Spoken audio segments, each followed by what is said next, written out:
अस्सलाम वालेकुम व्यूअर्स, आज हम नाइन्थ मैथ की एक्सरसाइज 1.1 का क्वेश्चन नंबर 3 सॉल्व करेंगे। क्वेश्चन नंबर 3 में कहता है कि find the values of a b c and d which satisfy the matrix equation, यानी कि कालब की मसावातों की मदद से ए बी सी और डी की कीमतें मालूम करें।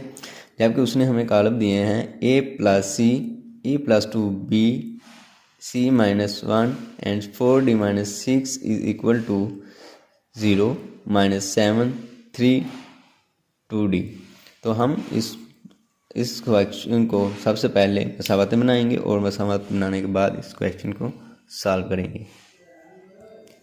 तो इसमें हमारे पास एक कालब ये वाला दिया गया हुआ है और एक कालब ये वाला। सबसे पहले हम इसमें मसावत बनाएंगे इक्वेशंस। तो हम पहले नंबर को कालब बी के पहले नंबर के बराबर रख के एक मसावत बनाएंगे और फिर दूसरे नंबर को दूसरे नंबर के बराबर रख के एक मसावत बनाएंगे। इसी तरह हम तीसरे नंबर को तीसरे के बराबर और तीसरे के बराबर और चौथे को चौथे के बराबर रखेंगे। इस तरह हम a प्लस सी पहले नंबर से पहली मसावत और इसको हम मसावत नंबर 1 का नाम दे देंगे। इसके बाद दूसरे नंबर से a plus 2b is equal to -7। Same इसी तरह तीसरे नंबर से 3 - 1 इज इक्वल टू 3 और फोर्थ नंबर से हम फोर्थ नंबर के बराबर रख के इक्वेशन नंबर 4 बनाएंगे। 4d - 6 is equal to 2d। तो अगर हम इक्वेशन नंबर 3 को देखें तो हम यहाँ से आसानी के साथ c की वैल्यू मालूम कर सकते हैं। तो हम सबसे पहले मसावत नंबर 3 को सॉल्व करेंगे। मसावत नंबर 3 में c - 1 इज इक्वल टू 3 है, तो हम -1 को दूसरी साइड पर ले जाएंगे और ये प्लस का हो जाएगा। तो c - 3 + 1 is equal to c - 4। इससे हमारे पास c की वैल्यू आ जाएगी।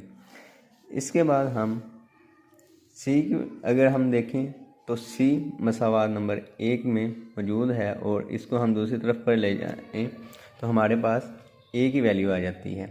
तो हम c की वैल्यू को मसावत नंबर 1 में पुट करेंगे। तो a plus c is equal to 0 और c की वैल्यू 4 पुट करने से a + 4 इज इक्वल टू 0 और प्लस का 4 दूसरी साइड पर जाएगा तो ये माइनस का हो जाएगा और इससे हमारे पास a की वैल्यू आ जाएगी। a की वैल्यू मालूम करने के बाद अगर हम a की वैल्यू को मसावत नंबर 2 में a की जगह पर पुट करें तो b की वैल्यू मालूम कर सकते हैं। तो हम a की वैल्यू को मसावत नंबर 2 जो a + 2b is equal to -7 है वहाँ पुट करेंगे a की -4 और ये -4 जब नेक्स्ट स्टेप में दूसरी साइड पर जाएगा तो प्लस का 4 हो जाएगा और जब -7 + 4 होगा तो ये इससे -3 आ जाएगा। तो 2b इज इक्वल टू -3। 2 इस साइड पर मल्टीप्लाई हो रहा है, जब ये दूसरी साइड पर जाएगा तो ये डिवाइड होगा। तो इससे हमारे पास b की वैल्यू आ जाती है और अगर हम इसको डिवाइड करें -3 को 2 पर तो हमारे पास आता है -1.5। ये दोनों आंसर इसके लिए वैलिड हैं। अगर हम इसको मज़ीद अगर -3.2 रखना चाहें तो ये भी ठीक है और अगर मज़ीद सिंप्लीफाई करके -5 लाना चाहें तो ये भी ठीक है। और 4d - 2d is equal to 6। 4d - 2d is equal to 2d equal to 6 के हो जाएगा और ये 2 दूसरी साइड पर जाकर 6 को डिवाइड करेगा जिससे d इज इक्वल टू 6/2 हमारे पास आ जाएगा। तो 6 को 2 से डिवाइड करने से हमारे पास d की कीमत आ जाएगी d/3। और अगर हम तमाम मसावातों में से मालूम की गई कीमतें देखेंगे और वो हम नीचे बता देंगे। तो हमारे पास c की वैल्यू आई थी 4 और a की वैल्यू आई थी -4। तो हमारे पास आ गया minus a is equal to -4 और सी इज इक्वल टू 4, जबकि इधर हम देखें तो हमारे पास बी की वैल्यू आई थी बी इज इक्वल टू -3 और 2, या इसको मज़ीद सिंप्लीफाई करने से -1.5।